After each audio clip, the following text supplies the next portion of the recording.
Duties of a bailor. Duties of bailor. The duties of bailor are spelt out in a number of sections. Section 150, 158, 159, 164.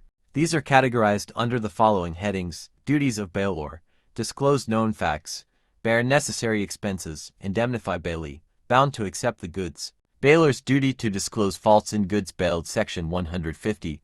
The bailor is bound to disclose to the bailee faults in the goods bailed, of which the bailor is aware, and which materially interfere with the use of them, or expose the bailee to extraordinary risks.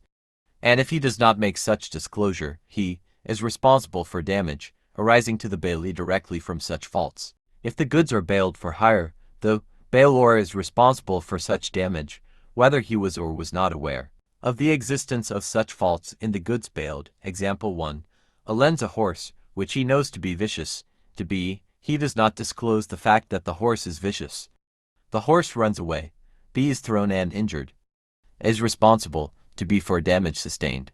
Duty to pay necessary expenses. Section 158. Under Section 158 of the Indian Contract Act, 1872, the bailor is obligated to pay the bailee any necessary expenses incurred in the course of the bailment. This duty arises specifically in the case of a gratuitous bailment, where the bailee does not receive any payment for taking care of the bailed goods. Example, suppose A lends his car to B for a few months without any charge. If B spends money on necessary repairs or routine maintenance to keep the car in good working condition, A is required to reimburse B for these expenses. Duty to indemnify the bailee for premature termination. Section 159. Under Section 159 of the Indian Contract Act, 1872, the bailor has a duty to indemnify the bailee if the bailment is terminated prematurely without sufficient cause. This provision ensures that the bailee is protected against losses that arise due to the unexpected termination of the bailment.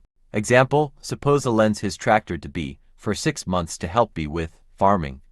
If A decides to take back the tractor after 3 months without a valid reason, A must indemnify B for any losses or additional costs incurred due to this premature termination, such as expenses for finding alternative equipment or any financial losses due to disrupted farming activities. Bailor's responsibility to bailee. Section 164. Under Section 164 of the Indian Contract Act, 1872, the bailor has a responsibility to compensate the bailee for any loss resulting from the bailor's defective title to the goods bailed. This provision ensures that the bailee is protected against any losses incurred due to the bailor's lack of proper ownership or right to bail the goods. Example, suppose A gives a bicycle to B for safekeeping, claiming it belongs to A. If it turns out that the bicycle was stolen property and the rightful owner claims it back from B, A must compensate B for any losses or expenses incurred due to this claim, such as legal fees or any compensation B might have to pay to the rightful owner.